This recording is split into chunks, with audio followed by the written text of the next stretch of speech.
NBC Montana Studios. This is NBC Montana Today.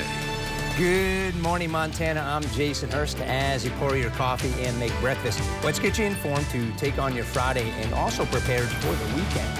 Coming up over the next half hour, a new special use permit to reopen Holland Lake Lodge draws a crowd. What the new owner is asking for and the sticking points for residents. Plus, a bill to expedite the process from legislator to lobbyist goes for a vote on the House floor, the debate and the outcome. And Montana's governor lays out his top priorities for state lawmakers as crunch time sets in, what Governor Gianforte says needs to be done before the session closes. Well, the time is at 6:31. Temperatures for us this morning, they're quite chilly, due in part to snow on the ground and, of course, the clearing skies. Of course, we did have a cold front as well that drug in some colder air. 14 right now in Butte, feels like 6. We're at 19 in Dillon, 25 in Missoula, 21 in Kalispell. Radar showing dry skies, but you're definitely dressed for that winter weather in southwest Montana due to those single-digit wind chills in the mining city. You're definitely bundled up, but you're not going to stay bundled up for long. Day planner puts Missoula at 41 at noon, 49 in that 2 o'clock hour for Bozeman. Winds not as strong as we had to deal with the past couple of days. You do have some slick roadways this morning, but that snow and ice is going to start to melt off with temperatures today reaching into the 40s. We are tracking another cold front. We'll time it out coming up in 10 minutes. We begin with a health alert. Officials confirm 5 cases of measles in Gallatin County. The Gallatin City County Health Department is investigating the outbreak of reportedly impacting children and adults exposed to the virus while traveling out of state. Those infected are reportedly isolated in their homes in Gallatin County. This outbreak marks the first in the state since 1990. The health department is looking into potential exposures and is contacting anyone who may have been exposed. For additional details, head to our homepage at nbcmontana.com.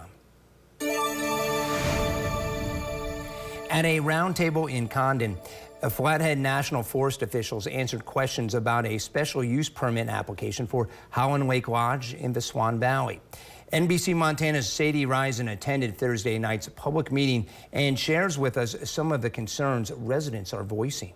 The Flathead National Forest held a roundtable discussion Thursday night to answer questions from the local community about new plans for Holland Lake Lodge. Tonight is a conversation between you folks who are interested and affected by this proposal and myself and my team to help answer some of those questions. Eric Jacobson and Thomas Knowles submitted an application last fall for a special use authorization for the lodge.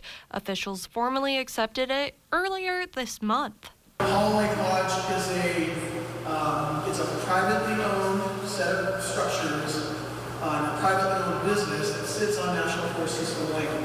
And when you have that kind of setup, to conduct their business, they need a special use permit, both to occupy the land and to conduct their recreation business. Several people asked about whether the owners would be allowed to change anything they wanted at any time and how the Forest Service will work with the owner. We want them to be solvent. We want them to be successful.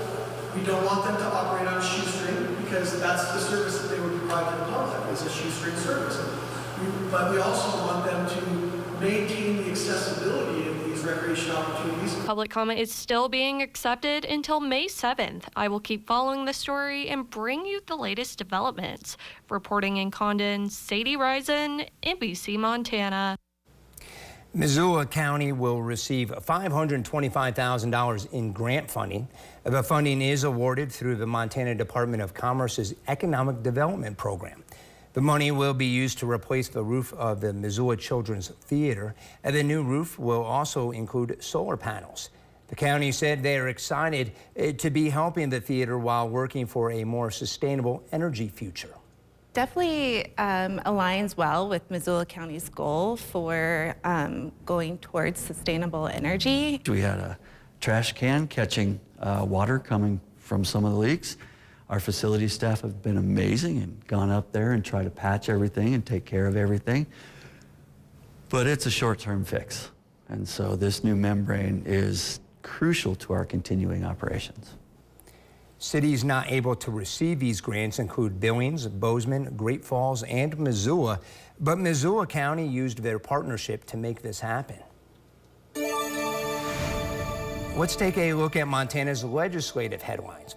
A bill streamlining the move from legislator to lobbyist fails on the House floor for a second time.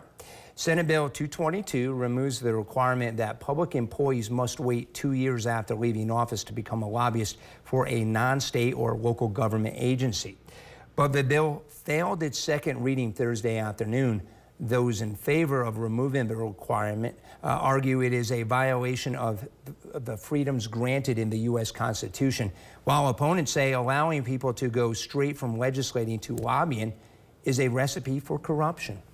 We all know that in this body we try to hold ourselves to a higher standard anyway, and I guess I just believe that this is just a hindrance to people that want to have a career in this business. I hope our friends in the media are paying attention here, because this vote needs a bright light shining on it. There's no way to put the lipstick on this pig in front of your constituents, and that doesn't matter what their ideology or party is. I'm telling you, they're all going to hate this. Let's send this bill back to the swamp where it belongs. Montana voters passed the provision requiring a cool-down period in 2006 by a 74 to 26% margin, and its constitutionality hasn't been tested in Montana courts. Now, also from Helena, as the session nears the end, Governor Greg Gianforte laid out his 5-step to-do list for lawmakers. During a Thursday press conference, Governor Gianforte presented his list for legislators before they leave town. The list includes reducing property taxes, limiting spending, cutting income taxes, reforming the judiciary, and increasing starting teacher pay. Now, the governor's property tax proposal that includes a homestead exemption, House Bill 231, passed the House and cleared Senate taxation this week.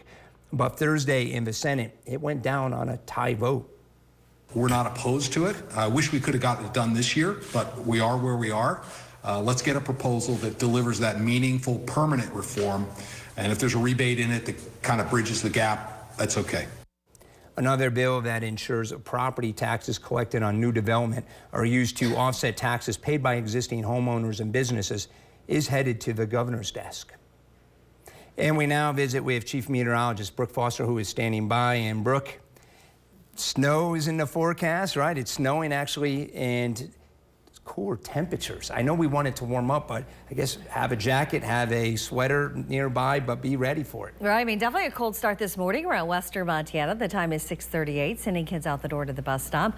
20s this morning in Kalispell. Teens around Butte. Butte, though, feels like is in the single digits, which is good. The good news is kiddos are off on spring break in the mining city, so they're not having to battle that cold like the rest of us. 43 at lunchtime today in Kalispell, 55 as we head into the afternoon. For Missoula, similar forecast, 41 at around noon, 54 in that 3 o'clock hour. Bozeman, a bit better than yesterday, but still below normal with those temperatures in the 40s for the afternoon. High pressure hangs around Saturday, but we're tracking a cold front that's going to move in just in time for your Easter plans. We'll have everything you need to know in 10 minutes. Coming up, a father and son are returning home to Missoula after competing on the international level in Taekwondo. Now they are back at their gym educating the community in the world of martial arts. That's ahead in sports.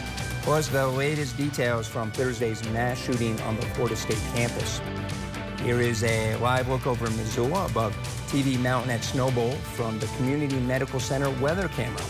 Chief Meteorologist Brooke Foster has your day planner right after the break.